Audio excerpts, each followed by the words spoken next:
Okay, our next module deals with pricing out of derivatives, and we're going to see that they're priced in a very specific way. This reading is called Arbitrage, Replication, and the Cost of Carry in Pricing Derivatives. And we'll go through each one and show how we price out a couple of different types of forward contracts. We're not pricing options here. That is more complex. We're just pricing linear derivatives. And in doing so, I'm going to rely very, very heavily on the first reading in quantitative analysis, which is time value of money. And I'm going to show you that derivatives are nothing more than time value of money problems. That's it. That if you didn't know what the formula was for deriving the forward price of any underlying security, regardless of the benefits, regardless of the cash flows, you would just think through, let me draw a timeline, let me put all the money on different parts of the timeline, and your job is to move all the money to one part of the timeline. You're going to see how absolutely simple this thing can be. So let's define some terms. Arbitrage, number one. This is when arbitrage exists, you have the opportunity for a riskless profit. That is the key there. It must be a riskless profit. If you have any risk at all, that's not arbitrage, that's speculation. So something that would be a riskless profit is you're walking down the street, and over here there is a dealer selling gold for $1,200 an ounce. And on the other side of the street, there is a dealer selling gold for $1,300 an ounce. So what you would do is you would say, well, I'll buy $1,200 an ounce from this dealer, and I'll walk across the street and I'll see if he wants to pay me $1,300 an ounce for my ounce of gold. And you would do that all day long. Eventually, you drive up the price of gold here and you drive down the price of gold here until that opportunity would disappear. A derivative is priced so that no arbitrage opportunities exist. If you ever heard the expression, no arbitrage pricing, that's what derivatives possess, a no arbitrage price. Because if derivatives were priced wrong, because of the idea of replication, because we can always replicate the underlying using derivatives, if we could, then there would be an arbitrage opportunity if there was mispricing. So a derivative must have one and only one price that we can actually calculate. So let's just do a little callback for time value of money. And all we need is future value, because we're going to calculate a forward price. A forward price is some price we agree on today that will pay in the future. So we just need the future value. We take the present value and we carry it at the whatever cost of interest it is, we carry it at that cost of interest to the end of the period. We can calculate the future value of anything. When we have it to the power of t, this is called discrete compounding. When we use Euler's E, that is called continuous compounding, e to the power of rt. And t here is expressed in years, so 3 months would be 0.25. In both of these formulas, this t would then be 0.25. This reading is takes a very particular approach to how we calculate the future value. It will use both of these formulas, but under very particular circumstances. When the underlying is just an individual asset, it will use discrete compounding. So let's say that we want to determine the price of an ounce of gold 6 months from now. What price can we agree on to trade gold 6 months from now? Since that is an individual asset, they use the power T. However, if we're talking about Forex, or if we're talking about whole portfolios, whether it be an equity, fixed income, or commodity index, indexes are whole portfolios. If we're talking about that, then we'll use continuous compounding. Now, the reading is a little bit sloppy in how it uses these rates, and I have a bit of a dilemma. Because the reading is sloppy, the questions on the exam will be based on the sloppiness of the reading. So part of me says, don't point out the sloppiness, just continue on. However, I'm going to point out the sloppiness, but I'm going to warn you that because CFAI does not do it the right way. They do it the sloppy way. It is in your best interest to also do it in the sloppy way. But I'm going to show you where the sloppiness is. The first bit of sloppiness is with discrete compounding. Derivatives are priced out not with risk-free rates. They say here the R is the discount rate. It says it is a risk-free rate. That's not entirely true. A risk-free rate is a government rate. The rates that are used to price out derivatives are the rates that investment banks can borrow at, which is typically what is referred to as an interbank lending rate. And the interbank lending rate used to be LIBOR. Now it is called SOFR, the Secured Overnight Funding Rate. But it is not a risk-free rate in the sense that it's a government rate. It's a risk-free rate in the sense that it is a secured rate. These rates are quoted continuously compounded. So if they're quoted continuously compounded, you would not compound an already compounded rate. So that's the first bit of sloppiness, but we'll let it slide. We'll say, okay, we'll just let that slide. So we say the risk-free rate, it's typically a market reference rate, some reference rate in the market that we can observe, which is the secured overnight funding rate, not a government rate. So if you think, well, it's a government spot rate, you're wrong. Now, because they use R with this bit of compounding at the top, if you're then going to use the same R in this formula, you must first convert that R to a continuously compounded rate to get the same price for the same derivative. If you don't, you can calculate two different prices for the exact same derivative. That can't happen, so there's another bit of laziness. I'll point them out as we get to them, just so that in your mind, if you had the question saying, but shouldn't we convert that rate from a one-period rate to continuous compounding before we use it in this other formula? Yes, you should, but they don't. So there's my dilemma. Do I show you the right way, which could lead to you getting the wrong answer on the exam, or do I not do it and teach it with all the sloppiness, in which case when you get out in the real world, people will say, you're wrong. So I'll point out both ways. Well, let's price one out, shall we? Let's say gold is $17.70 an ounce. We observe R at 2% for 3 months. The other thing you should be aware of is rates at all times are quoted annually. Even though this is a 3-month rate, this R is a 3-month rate, it is quoted annually. You still have to put it into a 3-month form. It's not 2% for the 3 months, it's a 2% rate over 3 months, okay?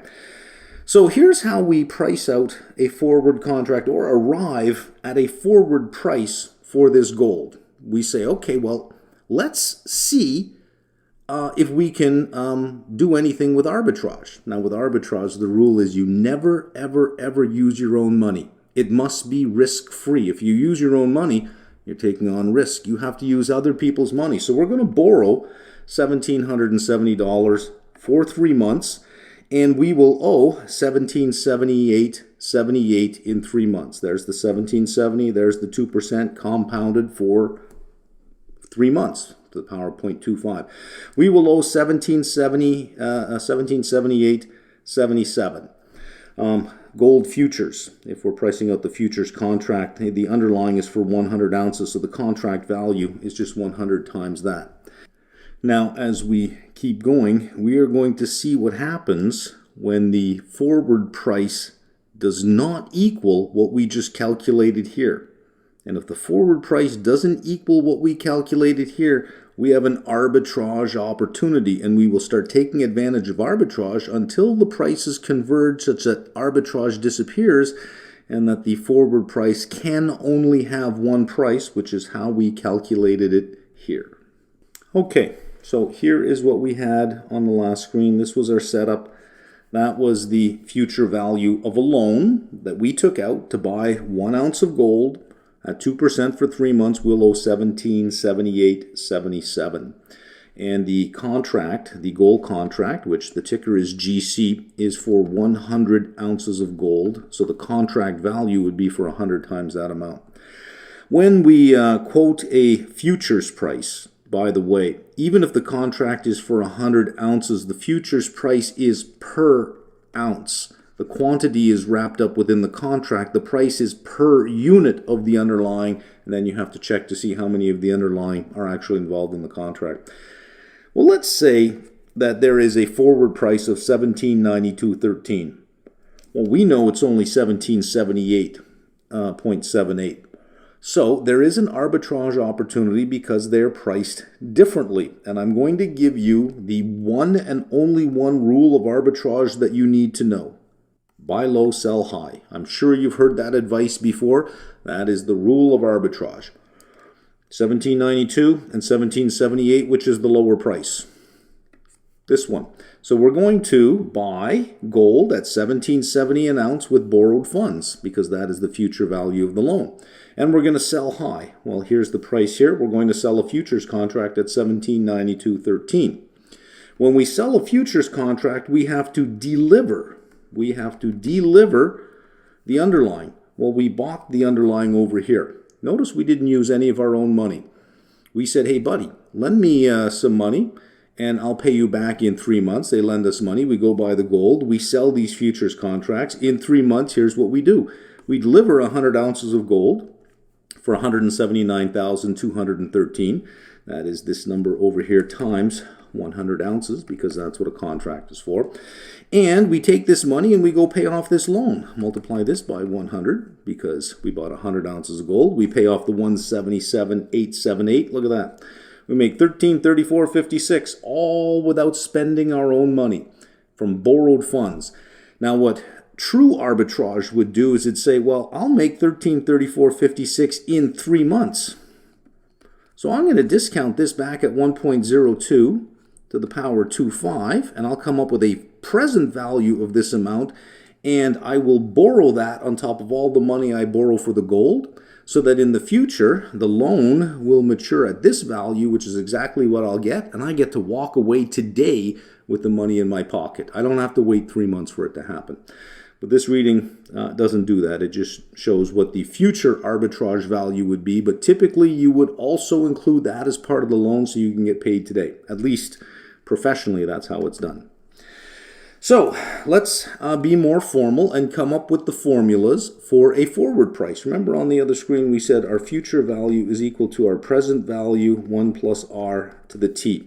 So let's put in proper terms now. Instead of future value, we'll say F naught t. That is the forward price or the futures price at time t is equal to S naught. That is the underlying, whatever the underlying happens to be, 1 plus r to the t. Or we also said that our future value is equal to our present value, e to the rt. Well, future value, there's our forward price. Our present value is whatever the underlying happens to be, whether it be a barrel of oil, an ounce of gold, a bond, or a share of stock or a stock index. That is S naught. That's the price of the underlying today. There you go. These are the formulas for pricing out a derivative, assuming, we're going to just assume no transaction cost. By the way, to do one contract, the transaction cost is super, super low. For example, this contract here, if we did this one, the total contract value is $177,878. It costs about $2 to enter into one futures contract. $2. So you can see $2 versus all this, we can safely ignore transaction costs. It's not going to change anything. It also assumes no storage costs, no transportation costs, or no other cash inflows like dividends or interest. We will bring those in as we go along. It just makes this a little bit more complicated because there's more money on the timeline that we have to worry about. But there you go. There are your first two big formulas in derivatives. Wasn't that easy? You saw this in the first reading of level 1 quant. Well, you're at level 1. Time value of money. That's all it is. So a few things we should know about the futures price. Here we are at time equals 0. Here's the underlying price. Here is the future price. And the slope here, or the angle here, is our interest rate. So the longer the time, the higher the futures price. So if we took S naught here and compounded it to this point in time, it would be a lower price than if we compounded it to that point in time. So the further in the future a futures contract is, the higher the futures price will be. Also, the higher the interest rate, the higher the futures price. So if this were 3% instead of 2%, this would be a higher price. The future price, or the futures, not the future, sorry, the futures price or the forward price would be a higher price. So the longer the time, the higher the rate, the higher the futures price is going to be. Okay, let's look at replication. Replication is important if you're a dealer because if you're making a market, let's say in options for a particular stock, you're going to have a bid and an ask price. If somebody says, well, I'd like to sell a call option, then you're on the opposite side. You have to buy the call option. And if you're buying the call option, what you're going to want to do is replicate what a long call option is using the stock and money, whether it be borrowing. For this one, you'd have to borrow, because you also have to replicate the financing cost, because the price of the call option will have financing costs in it. So it's important to know how to replicate. So we're going to use borrowed funds to buy, or if we have to short something, then we will lend, because we have to earn the interest on that money to replicate what the forward would be. Using borrowing or lending to buy or sell the underlying to replicate a forward contract, or using a forward contract to replicate a cash transaction. Everything looks better with an example. So I made up this example here. Let's see where we get to. What we're going to do is we're going to do a cash transaction and we're going to do a forward transaction to replicate the cash transaction, and then demonstrate that no matter which way we do it, we come out in the same place. So we need 1,000 barrels of oil in 6 months. We don't need it today. But we're concerned about the price of oil. We don't want to pay $150 a barrel in 6 months. We want it now.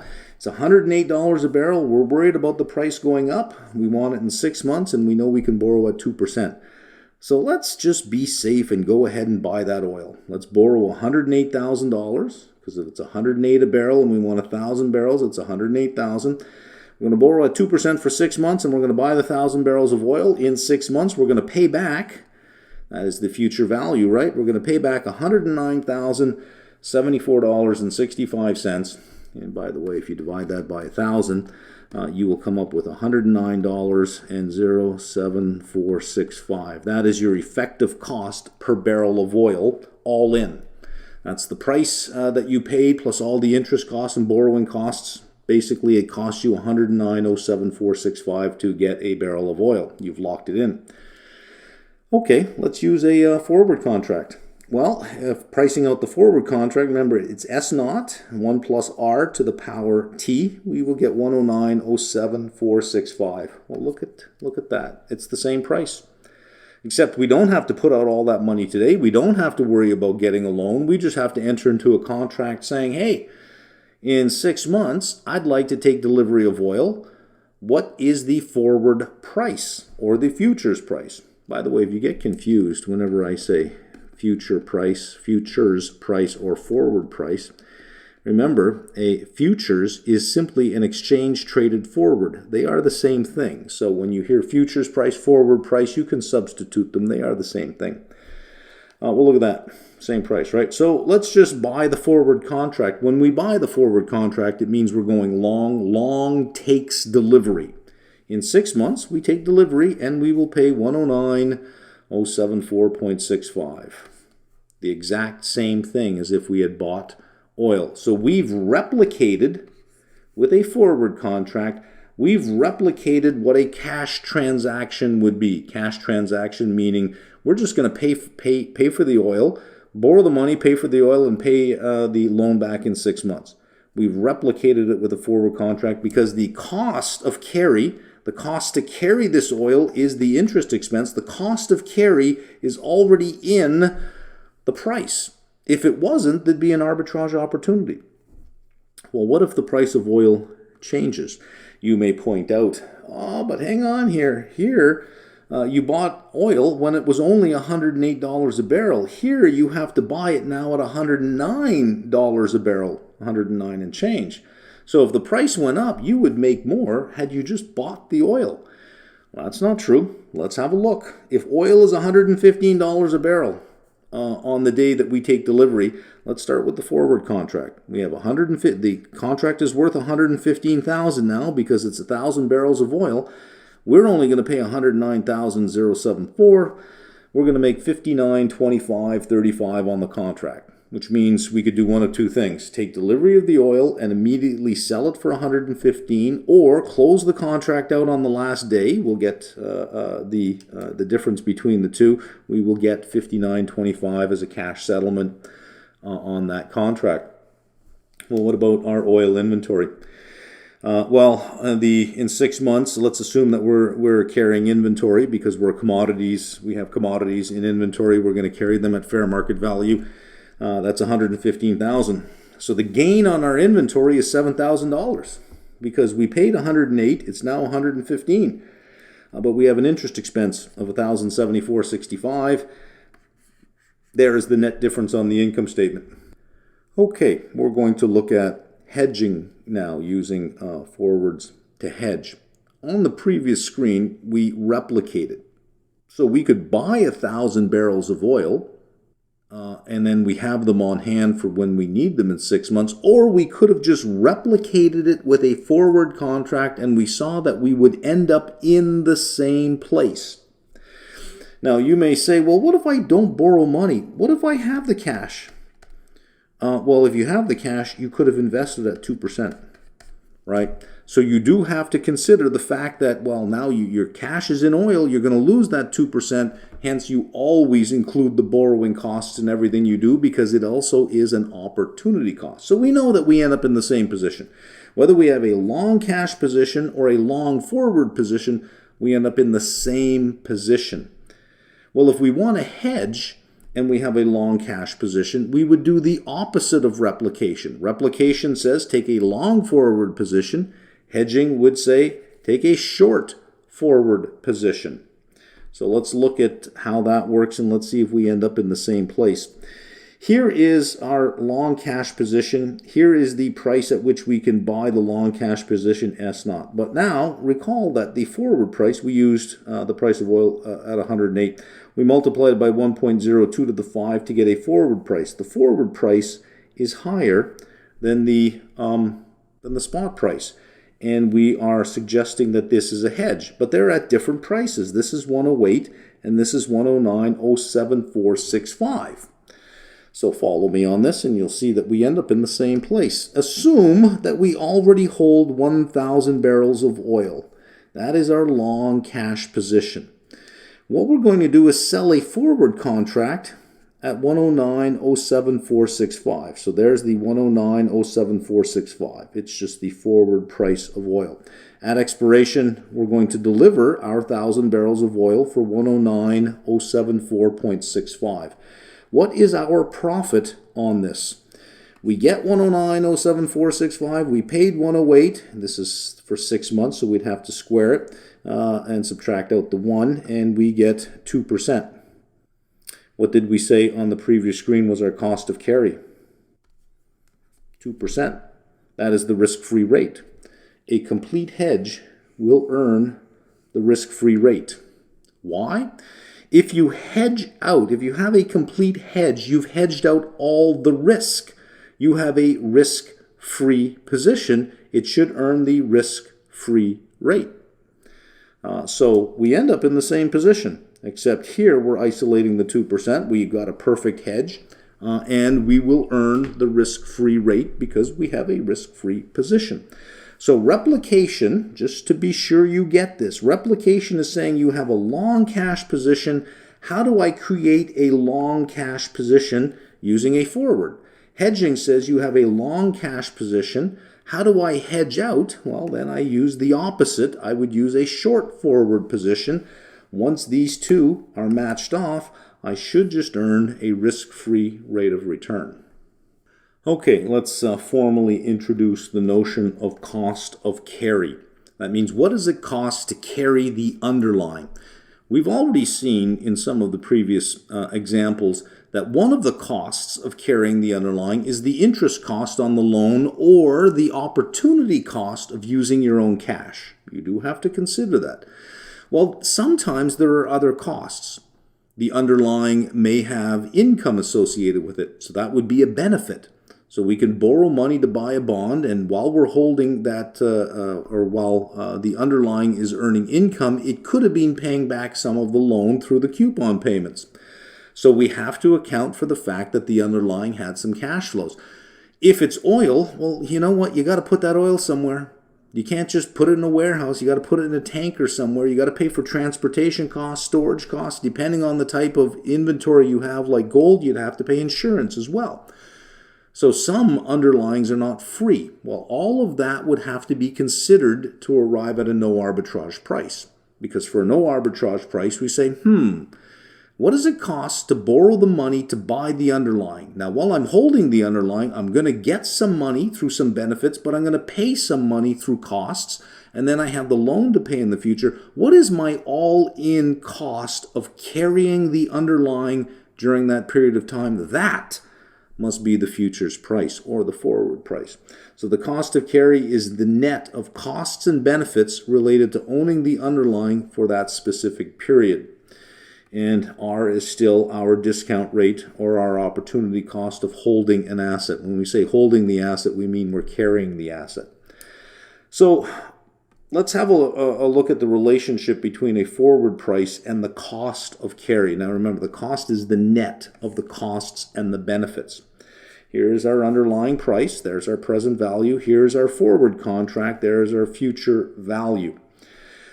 If the benefits, when we buy the underlying, the income we receive and the costs we pay, if the benefits equal the cost, the forward price will be exactly the same as the current spot price.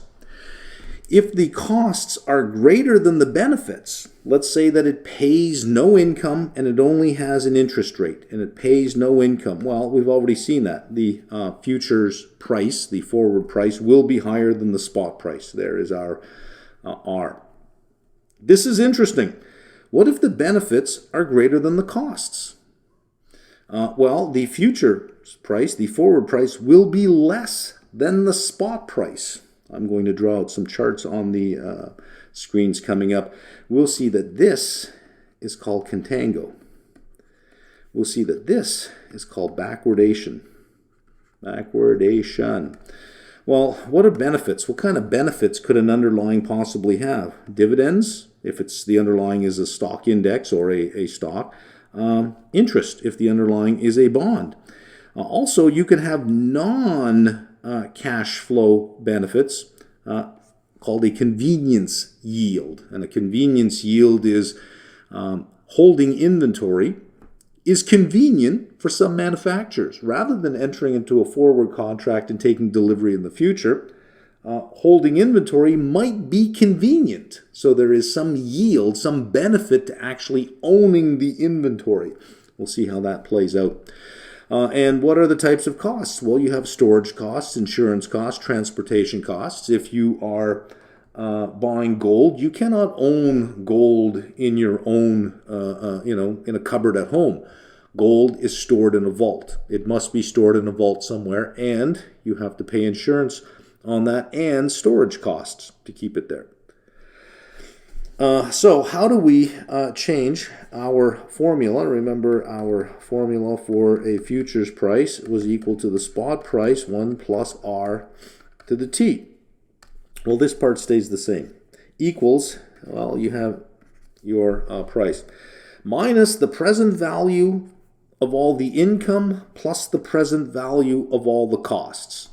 And then whatever that amount is, that'll be, because this is all present value, so you bring it all to the same part of the timeline at S naught, and then you carry that at whatever the cost of interest is. This is income. These are costs. These are costs other than the opportunity cost. These are costs other than interest. And if it is in this form, if they're all continuously compounded, it's R plus C for your costs minus I for your income. We will use I and C when we have known amounts. So if it says It's going to cost you $3. Well, that is a known amount. We will use this particular formulation.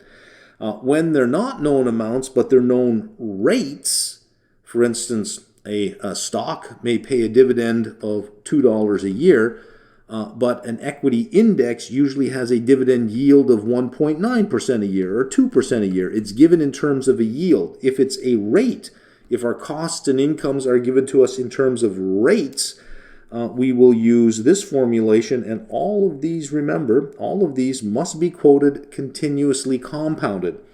The reading does not do that, which is sloppy. Okay, I'm going to take you through an example of an underlying that has income, and then I'm going to use nothing more than time value of money to prove to you that what we're doing is the right thing to do here. Let's take an underlying asset that we could buy for $50. Our interest rate is 5%. Our contract term is 6 months, and our dividend, our income, is 0. Well, that's easy enough, right? The forward price is the current spot price multiplied by whatever interest it is for that period of time. We get to 51.23. We already saw that. That is really, remember, future value equals present value 1 plus r to the t. That's all this is. That's all it is. Nice and simple. Let's make it a little bit more complex. Let's now assume a quarterly dividend of 30 cents that we're going to get at t equals 3 months and t equals 6 months. So what do? Our forward price is our spot price. And since it's income, we subtract it. We add our costs, we subtract our income. If you're wondering why we subtract income, if we're getting dividends, wouldn't that add to our return? This is not our return. This is our cost of carry. I'm going to show you down here that subtracting is the right thing to do so you can intuitively see that I'm right. Well, 0.3, we're going to get 30 cents in 3 months, so let's discount that. It's 5%. Our R is 5%, and it's the power 0.25. And the next one we're going to get in 6 months, so let's discount that, 0.5, and we'll get a present value. All we're doing is we're taking these and bringing them to the same point on the timeline as the 50. Great. Now it's 1.05 to the power of 5. Just so that you can check your math, 50 minus 0.2964 minus 0.2928 multiplied by this, you get 50.631. First thing, here it is with no income. Here is the price with income. Notice that it's lower. If the underlying has a stream of income, the forward price or the futures price will be lower with income than without. To prove this, let's just use a timeline. We're going to use just the first reading in quant. We're going to borrow $50 and we're going to buy the underlying. And let's just carry it forward for 3 months. 1.05 to the power of 0.25. In 3 months, we would owe 50.6136. But it pays 30 cents. So what we're going to do is take this 30 cents and we're going to pay down this loan by the 30 cents. Now we only owe $50.3136. Well, let's carry that for another 3 months, and now we will owe $50.93.107 cents, but we're going to get 30 cents from the underlying, so we can use that 30 cents to pay off some of this loan. We will owe $50.631. There it is, $50.631. Now, if you're clever, you would have noticed that, well, wait a minute here. What are we doing here? Why are we discounting this all the way to the beginning just to bring it all the way to the end when it is paid at the 6-month time? Well, what you could do, and you'd find that you get the same price as you could take the 50 minus the 0.2964 multiplied by 1.05 to the power of 5, and then just subtract 30 cents, because 30 cents would be at this point in time. Since it's at the same point in time in the future, subtract the 30 cents, you'll still get the 50.631. It's just moving money around on the timeline. We start, let's say you have a timeline, here's our spot price, you have income, income, income, and you have a future price. Well, all we have to do is say, well, let's move all of these amounts to this point in time, then let's move this whole amount to this point in time. You're just comparing money all at the same point in time. It's just moving it around a timeline. Now, let's do it continuously compounded. If we have 30 cents a quarter, that's $1.20 a year. You agree, right? If you're paid 30 cents a quarter, you're going to get $1.20 a year. Well, $1.20 on 540 is 2.4%. That's a 2.4% dividend yield. But that's not quoted. That's just simple interest. I mean, all I've done is I've just multiplied the 30 by 4 and divided by the 50 cents. There's no reinvestment here. That's just 2.4%. It's not a compounded number at all. And this 5% is not compounded either. And I'm going to prove to you that it's not compounded. Let's say that we just took 5%. And let's say that we took 2.4% and we used this particular formulation, e to the, and it's r minus ri plus c, or r plus c minus I, but we have no c, so it's just r minus I. 0.05 minus 0.024, and it's for 6 months, so there's our 0.5. You multiply this out, you get 50.654. That's the wrong price. Can't have that. But the reading suggests that you could just do that. You can't. You can't use the same interest rate in this particular formulation and in this particular formulation. You cannot use the same interest rate. You have to first find the continuously compounded rate. How do you do that? Add 1 to the rate, 1.05, hit ln, and you will get 0.04879. Do the same thing with the 2.4%, 1.04, hit ln, you'll get 0.023716. Use those numbers, look what you get. 50.6307, which is 50.631. There's 50.631. This would give you the wrong amount because you cannot do this. You can't take the same rate and use it with discrete compounding and continuous compounding and hope to get to the same number. We saw this in the quant section. We saw how to do this in the quant section. This reading doesn't do it. Sloppy. It's just sloppy work. So I'm pointing out in case you were thinking, but wouldn't we have to convert it to a continuously compounded rate first? Yes, you do. So if you were going through the reading saying, hang on a second, isn't this a little wrong? Yes, it is. It's sloppy. It's just sloppy work on their part. Just so that you're aware that this is the proper way to do it. Otherwise, you would get two different futures or forward price, however you want to say it, futures price, forward price. Okay, let's look at Forex. This was introduced in the macroeconomics section when we looked at currency, the reading on currencies. We introduced this in that section. I'm going to reintroduce it here. So when we're given a spot price, we're given it in the form of price over base. And the reading wants to use the F and the D, the foreign and domestic. That's only going to cause you grief in the long run. I want you to think of all currency quotes as price over base. All of them, price over base, and you will never, ever, ever get confused. Here's another trick that I want you to remember. If you have the price currency and you want the base currency, if you're going from the numerator to the denominator, you divide. If you have the base currency and you want the price currency, if you're going from the base to the price, you multiply. So whatever this equals, let's say it equals 10, and you have the price and you're going to the base, you would divide. If you're at the base and you're going to the price, you would multiply. So I'll show you how that's done as we continue on here. So price over base, this is, we read this as the amount of the price currency needed to buy 1 unit of the base. So if we are long a Forex forward or foreign exchange, FX forward, what this means is that we plan to purchase the base at expiration and pay the price. So, for example, CAD over US. What's the price currency? CAD. What's the base currency? USD. What's the price? 1.2590.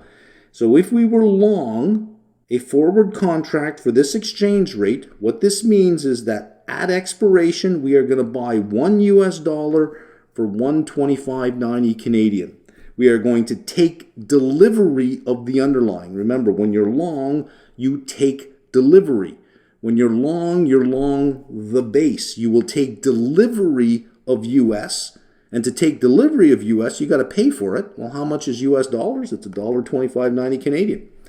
It's like buying a can of Coke. How much is a can of Coke? $2. How much is a $1 American bill? $1.25. And that's what you have to pay.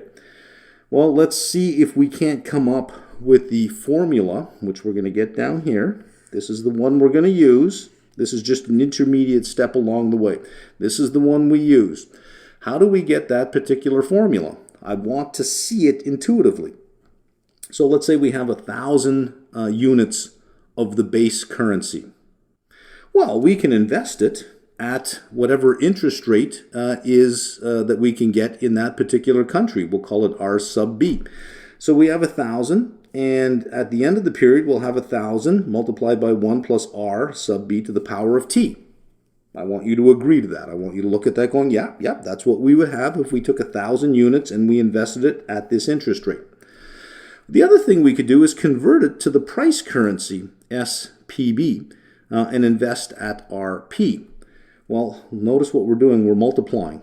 Why? Because we want P and we have B. We have B, we want P, we're going up, we multiply. So we multiply. You'll see down here, we divide, just so that you never get confused if we're multiplying or dividing.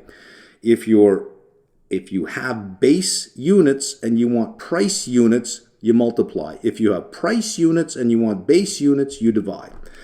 So this is what we have in the price currency now, because it's our 1,000 multiplied by the exchange rate. This is in our price currency, and it will earn the price currency interest rate. This is what we will have in the future.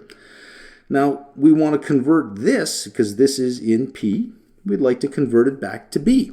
Well, we have the numerator, we're going to the denominator, so we have to divide it by whatever the exchange rate happens to be, but we don't know what the exchange rate is, so we'll just say it's some forward price over base quote. We don't know what it is. This is what we want to solve for, right? So, we went this way, we came up with this amount of money. We went this way, we came up with this amount of money. This is in base currency, and because we divided this, this is in base currency. For there to be no arbitrage, these two things must be equal. This must equal this. Well, the first thing we could do is cross out the thousands because they're on both sides. So let's cross out the thousands, and we have this. If we cross multiply by the forward price and divide through by 1 plus R sub B to the power of T, we end up with this. The forward price is the spot price multiplied by the ratio of the two interest rates. And if we know how to, if you look at these two, this is taking this rate here divided by this rate is the same as taking the natural log of 1 plus RP minus the natural log of 1 plus RB. It's just subtracting of the two. If you take the natural log of each, you'll have your exponent terms, RP minus RB. So the forward price is the spot price multiplied by e to the power of RP minus RB to the power of T. Okay, some language to get out of the way on the currency futures price or forward price. Here it is from the previous screen. Well, we have two interest rates here. We have a price interest rate and a base interest rate. And they could be anything, which means you could end up with a situation where the price interest rate equals the base. If that's the case, this term is 0. Anything to the power of 0 is 1. The forward price will equal the spot price. You could have a situation where RP minus RB is less than 0. So RP could be 2%, RB could be 3%. 2 minus 3 is negative 1. Well, if this is negative, and you're putting to the power, e to the power of something negative, you'll be discounting s, not compounding the spot rate, spot rate, which means you'll have a forward price that's less than the spot price. When this happens, here is the language we would use. The base trades at a discount. That's one way to say it. Or we could say the currency is at a forward discount, or the forward points are negative. When we say the forward points, it's how many points we add to the spot rate to get the forward rate. And if the forward points are negative, that means we subtract from the spot rate to get to the forward rate. The base is trading at a discount. That's how we say this, or it is the contract is at a forward discount. The author of this reading likes to say it is trading at a premium because the author is referring to the price currency and is saying the price currency is trading at a premium, which is not the way the industry speaks about this at all. The author wants to be unique and say, look at me, I'm coming up with a new way to say things that nobody uses. And it just confuses people. If the forward price is below the spot price, we say we have a forward discount. The base is trading at a discount. If it's the other way around, and RP is greater than RB, it's greater than 0, this term will be positive. And if it's positive, that means we're compounding. The forward price will be greater than the spot price. We say the base trades at a premium, or the contract is at a forward premium, or the forward points are positive. The author likes to say the price is trading at a discount. The price currency is at a discount. Technically, it's true, but no one ever talks that way. We talk about it in terms of the forward contract itself, which the underlying of the forward contract is the base. That is the underlying. So is the forward contract trading at a premium or at a discount? We specifically mean the base. And we say it's a premium when it's greater than the spot. We say it's a discount when it is less than the spot. So if you're going through some of the examples in this reading and some of the end of chapter questions, and you think, aha, the forward is discounted. The forward is at a discount to the spot, and you read the answer, it says, no, it's at a premium, and it's because the author wants you to use something completely different and talk about the price currency, which is not the underlying of a forward contract. Just so that we get that out of the way. Let's move on to commodities now. Just to finish up with currencies. Currencies are super duper easy to price. What do you need? You need a spot exchange rate, and you need 2 interest rates. That's it. That's all you need. And you can calculate a forward price. Commodities. Let's introduce the idea of a convenience yield. It is a non-cash benefit of holding a physical commodity versus holding a derivative. So if we have a very tight spot market for a particular asset, then having inventory is a benefit. So take what's a good example now? Let's take an electric vehicle manufacturer trying to get a hold of the of batteries. Well, you need lithium, you need nickel, and you need cobalt, which are in short supply because everybody wants an EV battery, and there just isn't enough mines in the world to produce all the materials needed to get all that done. So the price goes up, and supplies are really short. Well, wouldn't it be nice if you suddenly said, well, I'm good because look at what I did. I stocked up on lithium. Look at all the lithium I got back there. Isn't that convenient? That's why it's called a convenience yield, because it would be convenient if you happen to have stuff that nobody else has. So, to understand the convenience yield and how it fits into the price of the forward, we have to understand the shape of the forward curve. These are months, this is time, and this is price. So this is the forward contract 1 month out, 2 months, 3 months, 4 months, 5 months. And remember, earlier I said the longer in time we go, the higher the forward price will be. The further out in time we go, the higher the forward price will be. So this is called contango. That is a normal, well-functioning market. We call it a well-supplied market. The spot price is below the forward price. And if the spot price is below the forward price, there's lots of supply out there. So it's not that convenient to hold inventory because you can always get it. There's lots of supply out there. And in fact, all the storage facilities are full or getting very close to full. And when they get closer to full, storage costs increase. Because if I have a storage facility and I don't have that much space left, I'm going to say, scarcity, man, you want to store your stuff here, you're going to pay for it. So storage costs are really, really high. And the convenience yield is really, really low because it's not that convenient to hold on to something I can get easily pretty much anywhere. Well, remember, we had e to the r plus c minus I, plus our costs minus our income. Well, our income is our convenience yield. Remember, we said one of the incomes could be a non-cash income, a convenience yield. Well, look at this. The convenience yield would be really low. Costs would be really high. So it would be r plus c minus I. The c minus I would be positive because the cost would be greater than the benefit, which means that this whole term up here is positive, and if it's positive, this is what you get. So whenever we look at a forward curve or a futures curve for a particular commodity and we see that it's upward sloping, right away we know we have a very well supplied market, that the forces of supply and demand are fairly in balance, and it wouldn't surprise us to know that inventory levels were elevated. Well, what if it's the other way around? What if something happens in the spot market and we get something like this? Now, to get something like this, here's what happens. Something happens in the spot market and this price shoots up. And when it shoots up, it drags this part of the curve up with it, and you get something that looks like this. Well, look at the forward price is below the spot price. This is indicative of a very tight market, a very tight cash market or a very tight spot market. There's just not a lot of supply. So you're going to have low storage costs. Why? Because all the storage facilities are near empty.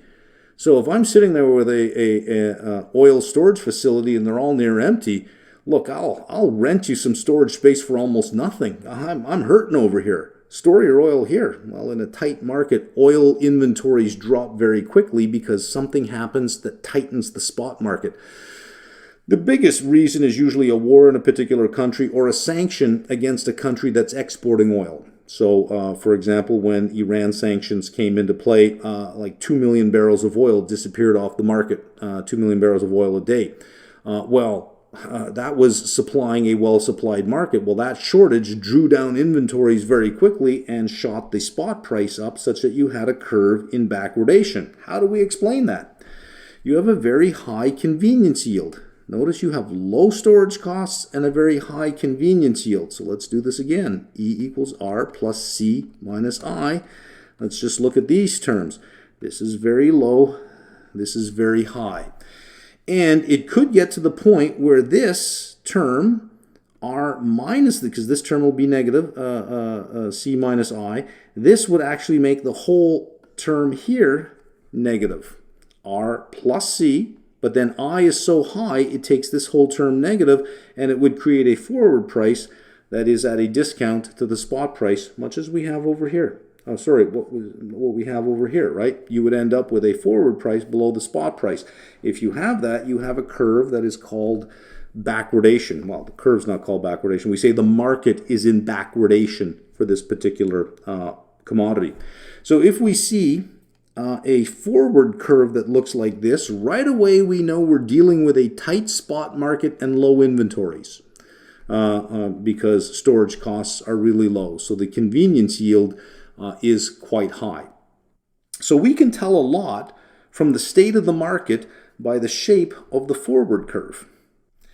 And here is how we would calculate our forward price, because commodities have no income stream. They only have costs. The only income stream is the convenience yield in a tight market.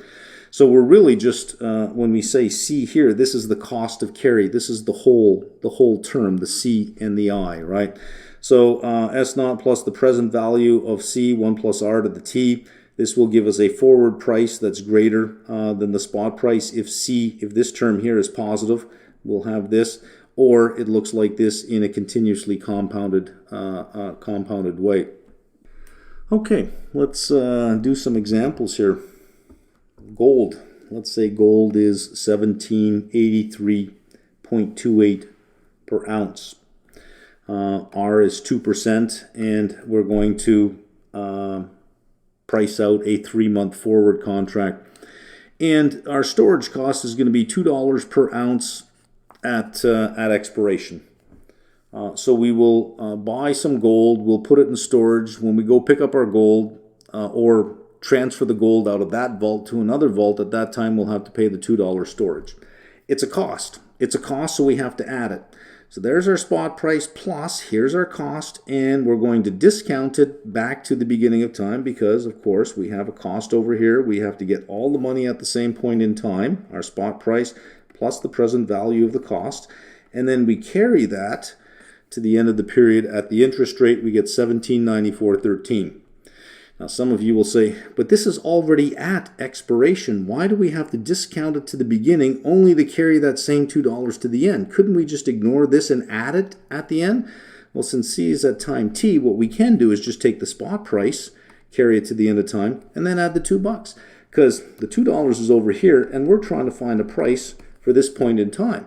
Well, the $2 is already there. Why bring it back here, add it to this, only to carry it back here? Leave the $2 here, carry the spot price forward, and then just add the $2 on. Notice you get to the same price, right? 17.9413. Let's make this just a bit more challenging here. I'm taking this from some of the examples for the reading. Let's say we have a spot price on an underlying is 10.97. Our interest rate is 1.5%, and we have costs. Let's say this is platinum. 10.97 per ounce. We have a cost of $1 per ounce at the end of every quarter. Well, in 3 months, we're going to do a 3-month, a 6-month, and a 1-year forward. This is at every quarter. Well, at 3 months, it's at the end of the quarter. So what we can do is just take the 10.97, carry it at the interest rate for 3 months. And since this is already at the 3-month mark, again, why discount it only to bring it forward? Let's just add it straight on. You get 11.0209. What about 6 months? Well, let's draw this timeline. Here we are now. There's 3 months. There's 6 months. So here's your S0 here. You got to pay here and you got to pay here, and we want this price over here, this forward price. Wow, this is in. You could do one of two things. You could bring it back here, add it to S0, carry it to the end of here, add this one on. Or you can compound this, bring it to the end over here, add it to here, take S0, bring it here, and then add those two. Doesn't matter. That's what's so beautiful about conceiving of this as time value of money, because you could say, I could do anything I want. I could move these dollar bills around that timeline any way I want as long as I get them all to the same point in time. It wouldn't matter. Well, let's discount this one. 1, and you discount it back by 3 months, add it to the spot price, carry it to the end of the term, and then add on the $1 that's sitting at the end of the term anyways, 11.0720. What about 1 year? Well, you got one at the 3-month mark, one at the 6-month mark, one at the 9-month mark, one at the 1-year mark. So let's just leave that there and discount these 3. We should have a bracket over here, 1.05. Notice no power term. Why not? Because it's 1 year. Remember, your power term is expressed in years. It was 1. So I'll just stick the 1 in so that you can see that it's 1. We get 11.1748. That's how easy this stuff is. If you are working on a derivative problem and you can't figure out what's going on, stop, draw a timeline. Here's where we are. Here's where we want to be. This is S0, and we got to get to F0t. And on the way, you have little ticks, and you say, okay, well, do we have any income or any costs along the way? Any income, let's get all that income back to this point in time. Any costs, let's get them back to this point in time. S0 minus all the income plus all the costs, good, that's at this point in time, then carry it forward to that point in time. Look at that. You don't even need a formula. If you can figure it out on a timeline, you don't even need to memorize formulas if you can get it all figured out with a timeline. And that takes us to the end of this module.